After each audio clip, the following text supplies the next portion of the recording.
Selamat pagi Bapak Ibu Saudara. Puji Tuhan, senang sekali kembali bersama-sama di rumah Tuhan untuk beribadah, untuk memuji Tuhan, untuk mendengarkan sabda Tuhan. Dan hari ini kita bicara tentang liturgio. Ya, semua dalam bahasa aslinya itu adalah tentang pelayanan. Tapi dalam kata-kata yang beda. Dan ini semua ada dalam budaya pada masa perjanjian baru yang banyak menggunakan bahasa-bahasa Yunani. Ya, kalau Alkitab kita, tulisan-tulisan Paulus itu menggunakan bahasa Yunani dan kata-kata ini semua ada. Kenapa beda-beda? Nah, kita sudah bahas dua, ya, tentang latreia, tentang diakonia. Saya tidak mengulanginya lagi. Hari ini kita bicara tentang liturgio. Ya, ini agak lidahnya itu ya kita nggak biasa. Sama-sama kita berdiri membaca ayat dalam 2 Timotius 4 ayat 5. Ya. 2 Timotius 4 ayat 5. Tetapi kuasailah dirimu dalam segala hal. Sabarlah menderita. Lakukanlah pekerjaan pemberitaan Injil dan tunaikanlah tugas pelayananmu. Amin. Silakan duduk. Berbahagialah setiap orang yang telah membaca, mendengar dan melakukan firman Tuhan. Tuhan Yesus memberkati. Puji Tuhan. Bapak Ibu, saudara-saudara, kita mengenal salah satu sebutan dalam kegiatan ibadah. Saudara tahu yang saya maksud apa? Ya, liturgi. Dalam gereja Pantekosta tidak biasa disebut liturgi, sehingga orang-orang bilang kalau di gereja seperti kita nggak ada liturgi, kalau di gereja si A ada liturgi. Seperti itu ya. Nah, menurut saudara di gereja kita ada liturgi nggak? Ya? Masa ada? Bedanya apa? Nah, saudaraku, liturgi itu adalah susunan acara ibadah. Ya. Jadi liturgi itu adalah susunan acara ibadah. Tiap acara kan ada 1, 2, 3, 4, 5 gitu ya. Nah, liturgi itu seperti itu. Memang kalau di gereja kita, Pantekosta pada umumnya tidak ditulis. Kalau ini tadi diurutkan dari awal, 1, ini liturgi ibadah GBT Bukit Sion tanggal 19 Februari 2023, 1, salam dan votum. Yang mana itu saudara? Ya, pertolongan kami adalah, nah itu salam dan votum. Ada, cuman tidak ditulis. Kedua, doa. Tadi udah gabung doa, lalu ada pujian, terus doa lagi nomor berapa. Nah sekarang firman Tuhan, hanya tidak ditulis. Nah di gereja mainstream, itu bukan hanya ditulis, dibaca. Ya, dibacakan. Gitu, dibacakan. Lalu yang membacakan ini ada namanya. Saudara pernah tahu namanya? Itu udah melompat ke bawah, tapi nggak apa-apa. Namanya liturgos. Jadi orang yang membacakan liturgi namanya liturgos. Ya, oke. Jadi liturgi itu asal katanya dari ini, saudaraku, liturgio. Apa sih artinya liturgio itu? Liturgio itu adalah bekerja untuk kepentingan orang banyak. Itu liturgio. Bekerja untuk kepentingan orang banyak atau bekerja untuk kepentingan orang lain. Juga saudaraku dalam pemahaman Yunani ini diartikan dengan ini lebih ke belakang lagi, kerja bakti. Dalam pengertian ini kerja bakti, liturgi itu adalah kerja bakti, pekerjaan sukarela yang tidak dibayar. Gitu loh, yang dimaksud saudaraku ya. Jadi liturgi itu adalah kerja bakti. Pekerjaan yang harus dikerjakan dengan sukarela dan tidak dibayar. Itu harus digarisbawahi. Jadi pelayanan-pelayanan dalam Alkitab ditulis yang 3 tadi, dari latreia, diakonia, diakoneo ya, latreo, diakoneo, liturgeo, itu semua adalah bekerja yang tidak mendapat upah. Bekerja yang tidak mendapat gaji. Bekerja secara sukarela. Nah, ini mesti digarisbawahi. Nanti kita akan dapat banyak hal di dalam pengertian ini. Sehingga kita kalau melayani itu benar-benar tulus, rela, dan untuk kemuliaan Tuhan. Amin. Saudaramu seperti itu? Haleluya, puji Tuhan. Nah, orang yang melakukan pekerjaan sukarela tadi, ya, orang yang mengerjakan pekerjaan sukarela tadi, kok tangan saya begini ya? Saudara ngerti maksudnya? Ya, ini tadi pelayan-pelayan yang mengerjakan pekerjaan dengan sukarela. Itu disebut liturgos. Jadi bukan hanya yang membaca liturgi, kalau di gereja mainstream, liturgos yang membaca, bukan hanya itu. Semua yang mengerjakan pekerjaan pelayanan dengan sukarela, yang dimaksud itu umum dan sekarang di dalam gereja, itu adalah disebut liturgos. Ya, orang yang mengerjakan pekerjaan pelayanan dengan sukarela tanpa dibayar, itu liturgos. Mengerjakan pekerjaan bukan untuk kepentingannya sendiri, disebut liturgos. Nah, pekerjaan yang mulia itu yang sedang dikerjakan namanya liturgia. Jadi liturgio, liturgos, liturgia. Ya, saya sedang menjadi liturgos sekarang. Saya melakukan liturgia yang saya kerjakan ini mulia. Dan semua ini namanya liturgeo, begitu. Paham ya? Sedikit belajar untuk ngerti. Gitu ya. Nah, Bapak Ibu Saudara, dalam perkembangannya kita akan masuk ke yang sekarang yang kita jalani ya. Dalam perkembangannya liturgia juga dapat berarti melakukan upacara penyembahan. Melakukan apa, saudaraku? Jadi ini yang kita lakukan ini bisa disebut juga liturgia. Bukan hanya saya, tapi Bapak Ibu Saudara sebagai jemaat juga melakukan apa namanya? Liturgia. Awalnya liturgia ini sebutan atau ucapan yang diberikan dalam upacara penyembahan para dewa di Yunani. Gitu. Jadi itu asalnya di sana. Jadi kalau orang ke kuil menyembah para dewa itu disebut mereka melakukan liturgia. Lalu diserap setelah kekristenan muncul, diserap oleh gereja. Apa sih namanya kalau orang ibadah melakukan pekerjaan begini begitu untuk kepentingan umum? Apa sih gitu ya? Oh, kalau yang orang Yunani itu disebut liturgia. Ya udahlah kita pakai itu aja, kira-kira gitu. Saudara ngerti maksudnya ya? Jadi bukan berarti liturgia itu untuk menyembah para dewa, bukan. Untuk orang Yunani iya. Tapi sekarang semua gereja menggunakan kata liturgi, liturgos, bukan untuk para dewa, tapi untuk pelayanan umum. Seperti ini yang ditujukan juga pelayanan kepada Tuhan. Ya.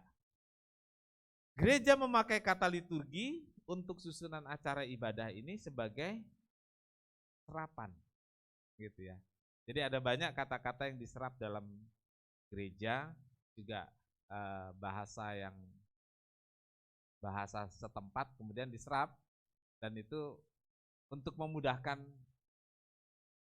pengertian di dalam ibadah-ibadah. Nah, dalam perjanjian baru, Bapak Ibu Saudara, liturgia mempunyai beberapa arti yang merujuk pada pelayanan atau pekerjaan melayani. Jadi pekerjaan pelayanan atau pekerjaan melayani. Tadi sudah dijelaskan, sesungguhnya melayani itu bukan untuk kepentingannya sendiri.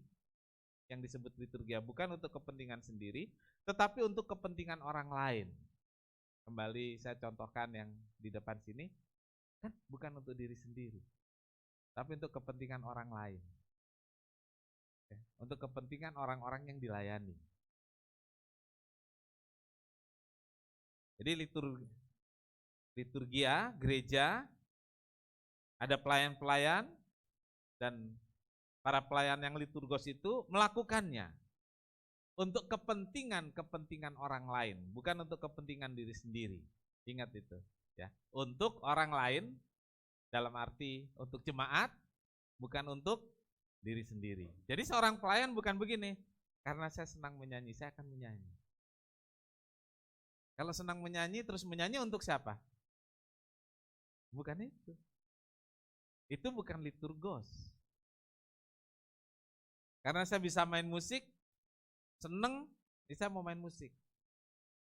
Itu untuk diri sendiri, kesenangan diri sendiri. Justru kalau kita melakukan itu bukan supaya saya senang, supaya orang lain senang, supaya Tuhan senang. Nih, sedikit harus digeser pemahamannya, gitu ya. Bukan untuk kepuasan sendiri, tapi untuk menyenangkan orang-orang yang dilayani. Puji Tuhan, saudaraku. Jadi saudaraku, seorang liturgos membutuhkan hati yang rela berkorban.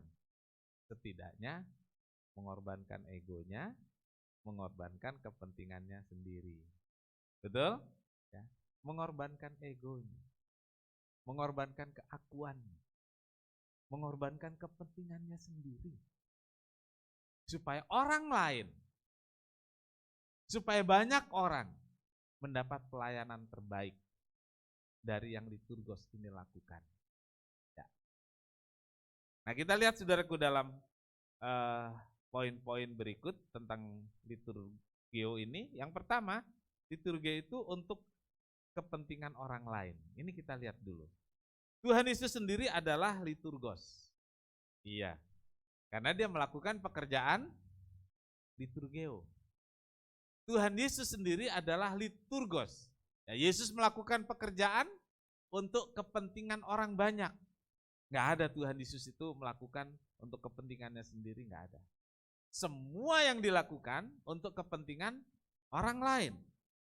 Tuhan Yesus memberi seluruh hidupnya, memberi segalanya untuk banyak orang. Dalam Matius 20 ayat 28, ayat ini terkenal, kita baca sama-sama.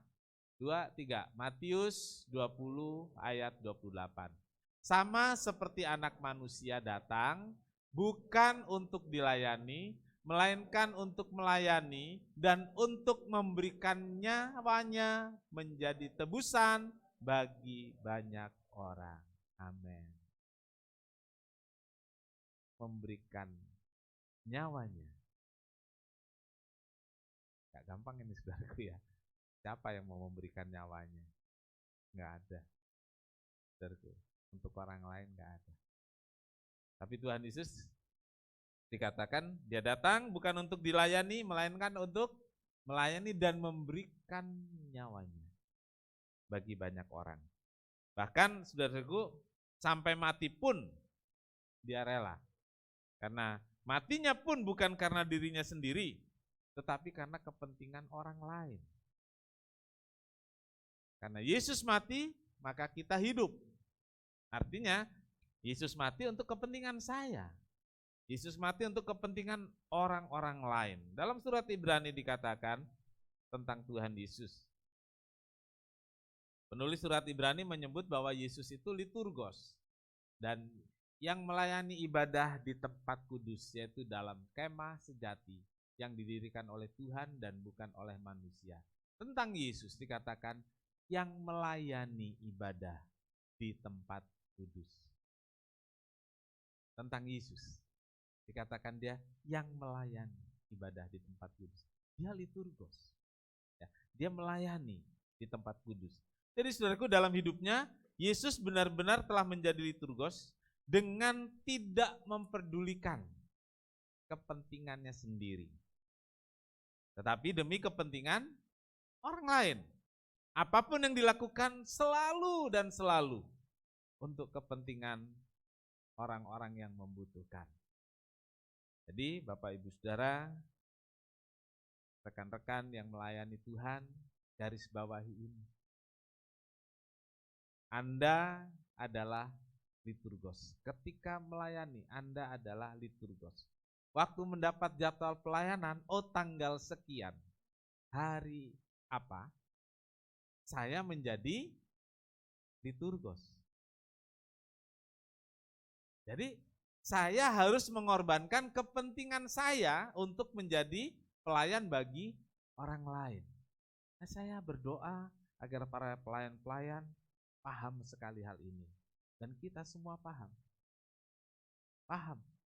bahwa yang kita lakukan untuk kepentingan orang lain, bukan untuk diri sendiri. Yang kedua saudaraku, liturgos yang ditulis dalam Alkitab tentang Paulus. Kita baca Roma 15 ayat 16. Paulus menjadi liturgos bagi bangsa-bangsa. Ya. Yaitu bahwa aku boleh menjadi pelayan Kristus Yesus bagi bangsa-bangsa bukan Yahudi dalam pelayanan pemberitaan Injil. Tentang Paulus di sini ditulis. Yaitu bahwa aku boleh menjadi pelayan Kristus, menjadi liturgos bagi bangsa-bangsa. Bangsa-bangsa bukan Yahudi dalam pelayanan pemberitaan Injil. Bapak Ibu Saudara yang kekasih dalam Tuhan, Paulus menjadi seorang liturgos, yaitu menjadi pelayan bangsa-bangsa yang ada lanjutannya bangsa-bangsa bukan Yahudi. Lalu dalam Alkitab juga ada tulisan bangsa-bangsa. Jadi kalau ada tulisan dalam Alkitab bangsa-bangsa, dalam bahasa Alkitab, yang dimaksud adalah bangsa-bangsa itu bukan Yahudi. Kenapa disebut bangsa-bangsa bukan Yahudi? Yang bukan Yahudi itu, kalau dalam Alkitab ini saudaraku disebut apa? Bangsa kafir. Ya, bangsa kafir. Jadi kalau kita di sini sering terjadi polemik ya di negara kita tentang kafir. Sebenarnya kafir itu orang yang tidak setuhan dengan saya, seperti itu. Jadi boleh saja setiap agama mengatakan yang bukan seagama itu kafir. Ini menurut bahasa Alkitab ya. Orang ateis itu tidak bertuhan, kafir. Yang tidak setuhan dan tidak seagama. Nah, karena Alkitab memberitahu kita, yang bukan Yahudi disebut, Yahudi itu punya Tuhan, yang dia sembah sebagai Yahweh. Nah, yang bukan penyembah Yahweh disebut kafir. Nah, kita ini bukan penyembah Allah orang Israel dulunya. Bangsa Yunani, bangsa-bangsa lain yang bukan Yahudi adalah kafir. Nah, Paulus, saudaraku, terbeban untuk membuat bangsa-bangsa yang disebut kafir itu menjadi tidak kafir dengan cara apa? Dia memberitakan Injil. Nah, waktu dia bekerja ini dibilang dia menjadi liturgos bagi bangsa-bangsa kafir, bangsa-bangsa bukan Yahudi, supaya dengan pemberitaan Injil itu bangsa-bangsa yang disebut bukan Yahudi atau bangsa kafir itu mengenal Tuhan. Paulus mengabdikan dirinya sebagai liturgos untuk saya dan saudara sebagai bangsa yang bukan Yahudi. Dan kita menjadi percaya karena Paulus beritakan Injil sampai ke Eropa. Dan dari Eropa dengan berjalannya waktu yang panjang masuk ke Asia dan Indonesia. Kisah 20 ayat 24. Kisah Rasul 20 ayat 24. Tetapi aku tidak menghiraukan nyawaku sedikit pun. Asal saja aku dapat mencapai garis akhir dan menyelesaikan pelayanan yang ditugaskan oleh Tuhan Yesus kepadaku untuk memberi kesaksian tentang Injil kasih karunia Allah. Saudara-saudara, sebagai seorang liturgos, Paulus melakukan pekerjaannya dengan kesungguhan hati. dengan kesungguhan hati, bukan dengan setengah hati. Ya. Dengan semampunya, bukan dengan semaunya. Nah, ini bedanya kadang-kadang nih para pelayan-pelayannya kita ini. Kita bisa sebenarnya semampunya, tapi sering kita lakukan semaunya. Bukan dengan sukarela, tetapi suka-suka saya yang penting. Nah kan beda. Suka-suka saya yang penting rela. Kalau Paulus tidak, dia lakukan dengan sukarela, dia lakukan dengan kesungguhan hati, dia lakukan dengan semampu, semaksimal yang dia mampu. Sehingga dia tuliskan begini, saudaraku, aku tidak menghiraukan nyawaku. Aku tidak menghiraukan nyawaku. Penting ini, saudaraku. Karena nyawa itu dalam hidup yang paling dijaga, paling dipenting, paling dianggap penting. Kenapa orang sakit panik, cepat-cepat cari dokter? Untuk menjaga nyawa. Ya enak ya dibilangnya untuk menjaga nyawa. Mana lebih enak dibilang takut mati? Ke dokter kenapa? Takut mati, gak enak ya. Tapi padahal sama ya, sama. Ya kita menjaga kesehatan itu menjaga nyawa. Tapi untuk Tuhan, untuk kepentingan umum, untuk kepentingan pemberitaan Injil, Paulus mengatakan, aku tidak menghiraukan nyawaku. Teladan dari Paulus katakan, aku tidak menghiraukan nyawaku, yang penting Injil diberitakan. Ia gak memikirkan dirinya sendiri lagi. Ia gak peduli dengan nyawanya. Tidak memikirkan lagi soal hidup dan matinya. Bagi Paulus dan bagi kami hamba-hamba Tuhan, yang penting Injil diberitakan. Tugas dilaksanakan. Lalu Paulus berkata di sini tentang yang penting tugas dilaksanakan dan mencapai garis akhir, ya. Mencapai garis akhir, finishing well, ya. Jadi bukan hanya perjuangan sebagai seorang liturgos yang nggak memperdulikan nyawanya, tapi dia jaga agar sampai akhir dengan baik. Dan dalam tulisannya Rasul Paulus di 2 Timotius mengatakan, aku telah mencapai garis akhir. Aku telah memelihara iman. Aku telah capai garis akhir, aku telah memelihara iman. Paulus berjuang sekuat tenaga untuk mengabdikan dirinya sebagai liturgos. Bagi bangsa-bangsa bukan Yahudi dengan berbagai pengorbanan dan dengan berbagai penderitaan. Dalam Kisah Rasul 20 ayat 19 mengatakan, dengan segala rendah hati, aku melayani Tuhan. Dalam pelayanan itu, aku banyak mencucurkan air mata dan banyak mengalami pencobaan dari pihak orang Yahudi yang mau membunuh aku. Saudaraku, Paulus mengatakan, aku banyak mencucurkan air mata. Saudara, seringkali kita melihat hamba Tuhan itu serba wah, serba hebat. Iya, saudaraku. Tahukah saudara di balik itu banyak hamba Tuhan seperti Paulus ini mencucurkan air mata. Ini bukan karena baper, saudaraku. Bukan. Bukan karena gak punya uang. Pendeta itu serba salah, saudaraku. Kalau dia khotbahnya melo, oh pendetanya baper. Kalau dia gagah, ganteng, pakai pakaian yang gimana gitu. Wah, ini pendeta hedon. Pendeta materialistis. Saudaraku, serba salah memang. Kalau dia gemuk, katanya ini pendeta gak pernah puasa.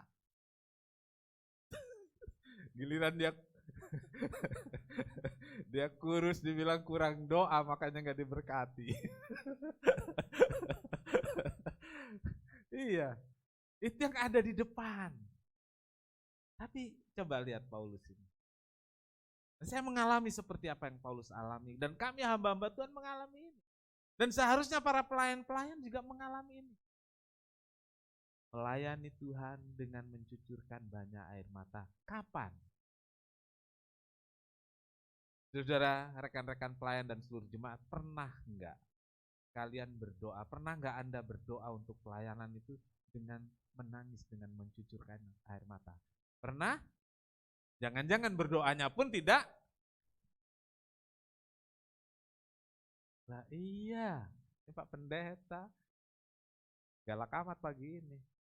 Jangan-jangan jangankan berdoa mencucurkan air mata, doanya pun tidak. Bagaimana bisa mencucurkan air mata? Doanya juga enggak. Kalau toh mencucurkan air mata itu karena baper. Karena tersinggung. Kan gitu ya. Ini saudaraku, Paulus memberitahu kita tentang dirinya. Ya. Pengorbanan penderitaan yang diungkapkan dengan rendah hati dan dengan mencucurkan banyak air mata demi pelayanannya. Saudaraku, Paulus bukan orang yang cengeng. Paulus bukan orang yang suka mengeluh. Paulus bukan orang yang baperan. Artinya, kalau ia sampai mencucurkan air mata, pasti yang dia kerjakan, yang dia alami, yang dipikul sebagai beban hati, itu pastilah sangat berat. Seorang pelayan, seorang hamba Tuhan, menanggung itu semua. Ya, saudaraku. Baik, kita lanjut yang ketiga. Orang percaya sebagai liturgos. Filipi 2 ayat 1 sampai 5.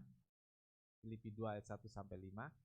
Jadi karena dalam Kristus ada nasihat, ada penghiburan kasih, ada persekutuan roh, ada kasih mesra dan belas kasihan. Karena itu sempurnakanlah sukacitaku dengan ini, hendaklah kamu sehati sepikir dalam satu kasih, satu jiwa, satu tujuan, dengan tidak mencari kepentingan sendiri atau puji-pujian yang sia-sia. Sebaliknya, hendaklah dengan rendah hati yang seorang menganggap yang lain lebih utama daripada dirinya sendiri. Dan janganlah setiap orang memperhatikan kepentingannya sendiri, tetapi kepentingan orang lain juga. Hendaklah kamu dalam hidupmu bersama menaruh pikiran dan perasaan yang terdapat juga dalam Kristus Yesus. Bapak Ibu Saudara, dari ayat-ayat ini saya melihat bahwa kita sebagai liturgos, sebagai pelayan, hendaknya seperti ini. Kita semua liturgos. Kalau liturgos, ya seperti ini. Dari teladan yang diberikan Tuhan Yesus dan Paulus, kita bisa melihat bahwa semua kita sebenarnya liturgos. Seorang yang melayani untuk pemberitaan Injil, untuk kepentingan kerajaan sorga, untuk menyenangkan hati Tuhan, itulah liturgos. Nah, bagaimana sikap liturgos itu seharusnya? Bagaimana sikap pelayan itu seharusnya? Bagaimana sikap kita yang melayani Tuhan ini seharusnya? Yang pertama, saudaraku, poin yang diulang dalam pengertian liturgeo ini, yaitu tidak mementingkan diri sendiri. Ya, orang Kristen sebagai pelaku pelayanan untuk kepentingan orang lain. Jadi kita ini sebenarnya pelaku pelayanan untuk kepentingan orang lain. Pelayanan dalam ibadah, pelayanan orang sakit, pelayanan umum, itu bukan untuk kepentingan kita. Dan itu kita lakukan. Artinya kita adalah liturgos. Pelayanan seperti ini benar-benar harus dengan rela, mengorbankan kepentingan sendiri. Jika kita masih mengutamakan kepentingan sendiri, masih egois, masih mau-maunya sendiri, maka sudah tentu kita tidak bisa melakukan pekerjaan sebagai liturgos, nggak bisa, ya. Karena liturgos itu mengutamakan kepentingan orang lain. Dalam hal ini Tuhan, dan pekerjaan Tuhan. Tuhan dan pekerjaan Tuhan. Menjadi liturgos adalah mengorbankan kepentingan sendiri. Halo? Apa menjadi liturgos, menjadi pelayan adalah mengorbankan kepentingan sendiri, kepentingan pribadi, dan memprioritaskan pelayanan. Tidak mencari hormat, tidak mencari pujian. Saudara, sebutan hamba, liturgos itu pelayan, pelayan itu adalah hamba. Ya. Sebutan liturgos atau hamba, humble. Ini sebenarnya merujuk pada sifat seorang hamba, yaitu rendah hati. Seorang liturgos itu seorang yang seharusnya humble, tidak sombong dan tidak angkuh.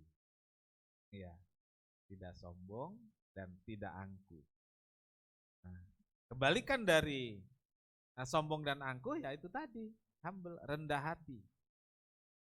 Artinya saudaraku, sebagai seorang liturgos, apapun yang dipercayakan, sebesar apapun yang menjadi tanggung jawab kita, tetaplah rendah hati. Pelayanan itu bukan buat sombong-sombongan, buat bisa-bisaan. Kan. Jadi apapun yang Tuhan percayakan, ya tetaplah rendah hati. Saya khotbah kepada saudara, sebenarnya ini kan khotbah kepada saya sendiri gitu ya. Sama, saudaraku. Firman Tuhan itu pedang bermata dua. Ya. Stay humble. Tetaplah rendah hati. Ya. Ayat 5 dari pembacaan kita tadi menarik sekali. Hendalah kamu memiliki pikiran dan perasaan. Pikiran dan perasaan. Yo, apa? Pikiran dan perasaan. Seorang liturgos harus memiliki pikiran dan perasaan baper.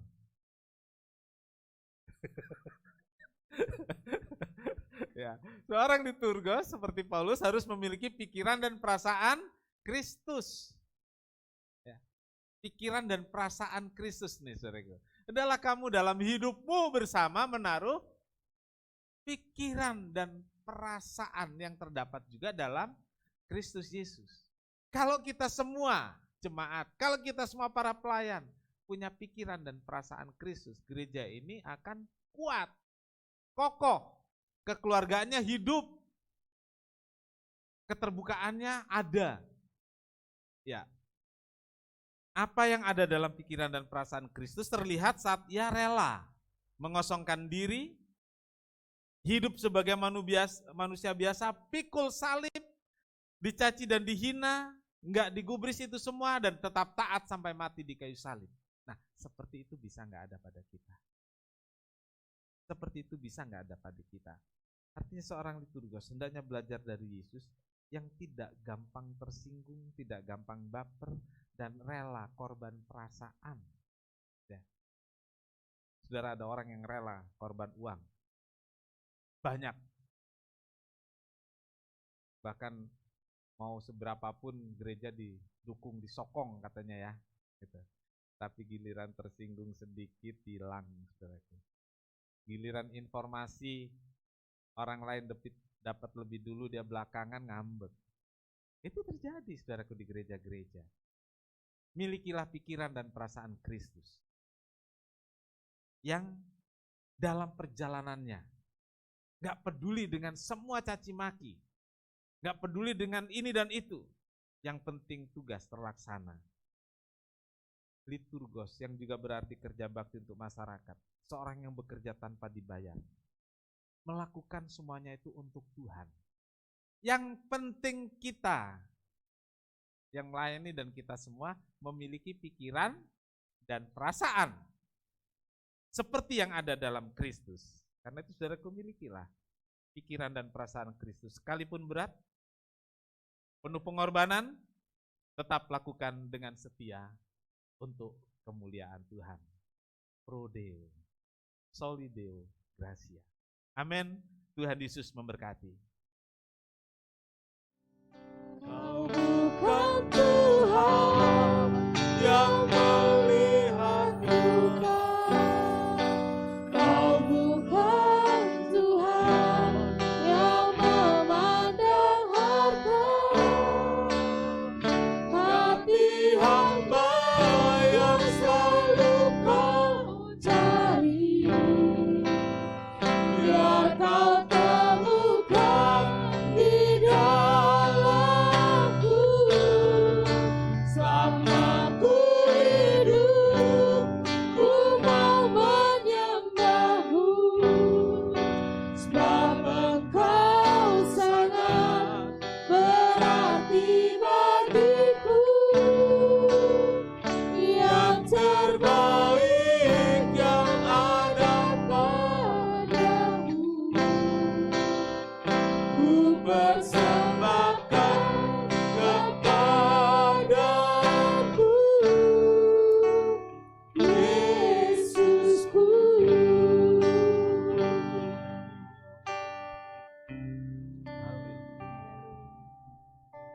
Bapa di dalam surga, kami bersyukur Tuhan untuk pagi hari ini kami boleh mendengarkan firman-Mu yang disampaikan oleh Bapak Gembala. Kami percaya Tuhan setiap firman-Mu akan tertanam dalam setiap hati kami Tuhan. Dan bahkan Tuhan, Engkau mampukan kami Tuhan melalui kekuatan dari Roh Kudus-Mu Tuhan untuk kami menjadi pelaku-pelaku firman-Mu. Tuhan, berikan kami setiap pelayan-pelayan-Mu terutama Tuhan, hati yang rela untuk melayani Tuhan, memberikan Tuhan hidup kami, pelayanan kami dengan segenap hati kami, dengan seluruh kehidupan kami ya Tuhan, untuk menyenangkan hati Engkau Tuhan. Dan biarlah kami melakukan semuanya hanya untuk kemuliaan nama Engkau Tuhan. Terima kasih Bapa, terima kasih. Oh terima kasih ya Tuhan, berkati Bapak Gembala dalam setiap pelayanannya. Oh Tuhan, dimanapun Bapak Gembala melayani Tuhan, Engkau pakai semakin hari semakin heran, tambahkan hikmat yang daripada Tuhan. Dan terlebih Tuhan untuk membawa kami jemaat-Mu Tuhan di GBT Bukit Sion ini untuk semakin maju, semakin bertumbuh, semakin dewasa. Kami semua bertumbuh di dalam iman percaya kami, dan kami boleh lebih sungguh lagi untuk kami beribadah dan terlebih memberikan pelayanan kami kepada Tuhan dengan apa yang bisa kami kerjakan Tuhan, kami lakukan dengan segenap hati kami. Terima kasih Tuhan Yesus, terima kasih Roh Kudus, kami bersyukur, kami berdoa hanya di dalam nama Tuhan Yesus Kristus. Haleluya, amin. Terima kasih Bapa di sorga, pimpin kami pulang dengan selamat ke rumah masing-masing, hingga Tuhan dimuliakan dalam hidup kami sekarang dan selamanya. Tuhan memberkati engkau dan melindungi engkau. Tuhan menyinari dengan wajahnya dan memberi engkau kasih karunia. Tuhan menghadapkan wajahnya kepadamu dan memberi engkau damai sejahtera. Saudara yang kekasih, terimalah berkat dan damai sejahtera dari Allah Bapa, kasih karunia dari Tuhan Yesus serta persekutuan Roh Kudus, serta kita semua sekarang sampai selama-lamanya. Ini doa kami ya Tuhan yang kami alaskan di dalam satu nama, yaitu di dalam nama Tuhan Yesus Kristus Juru Selamat dan Penebus kami berdoa. Bapa kami yang di surga, dikuduskanlah namamu, datanglah kerajaan-Mu, jadilah kehendak-Mu di bumi seperti di surga. Berikanlah kami pada hari ini makanan kami yang secukupnya, dan ampunilah kami akan kesalahan kami, seperti kami juga mengampuni orang yang bersalah kepada kami. Dan janganlah membawa kami ke dalam pencobaan, tetapi lepaskanlah kami daripada yang jahat. Karena Engkaulah yang punya kerajaan dan kuasa dan kemuliaan sampai selama-lamanya. Amin. Bapa, terima kasih.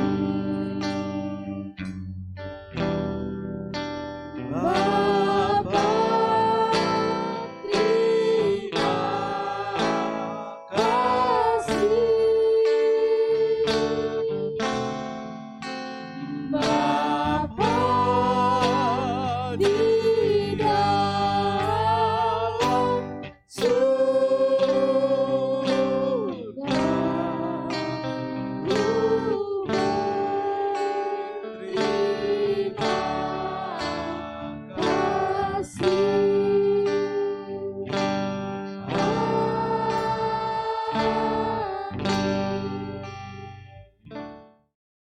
Tuhan Yesus memberkati.